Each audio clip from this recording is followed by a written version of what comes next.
Hello everyone, welcome back to my channel Learn Biology in Easy Way. In this video, we will discuss the role of dorsal lip of blastopore in gastrulation of frog. Spemen referred to the dorsal blastoporal lip cells of amphibian blastula as organizer. The cells of dorsal blastopore induced the host ventral tissue to change their fates to form a neural tube and dorsal mesodermal tissue. They organized this host and donor tissue into a secondary embryo with the cleared anterior, posterior, and dorsal ventral axis. He proposed that during normal development, these cells would organize the dorsal ectoderm into a neural tube and transform the flanking mesoderm into the body axis. It is now known that the interaction of chorda mesoderm and ectoderm is not sufficient to organize the entire embryo.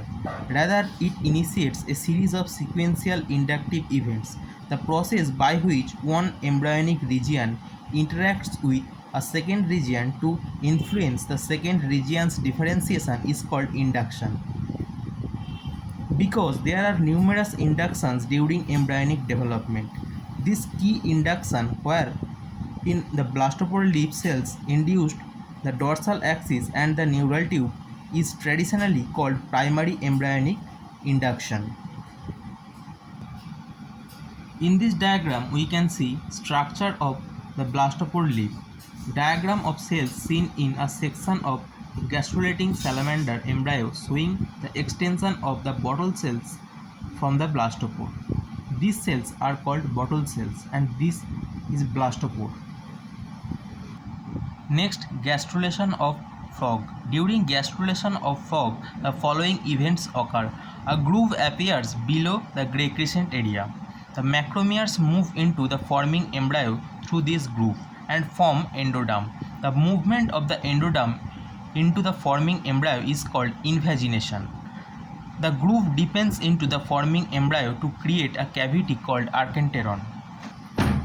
The opening of the archenteron to the outside is called blastopore. The blastopore has 4 lips, namely ventral lip, dorsal lip, and 2 lateral lips.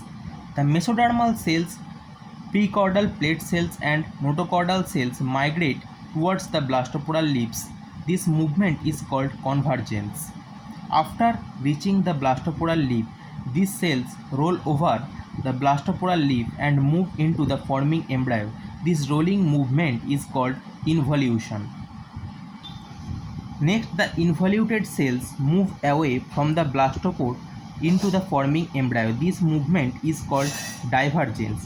The mesoderm is arranged as 2 seats on either side of the notochord. In the early stage, the notochord and mesoderm remain as one continuous seat called chorda mesoderm. The diameter of blastopore is gradually decreasing. The gastrula rotate within the fertilization membrane. The mature gastrula is oval in shape. It has a cavity called archenteron. The archenteron opens to the exterior by blastopore. In this diagram, we can see different stages of gastrulation in frog. This diagram in early gastrula, this is mid gastrula, and this is completed gastrula. Thank you.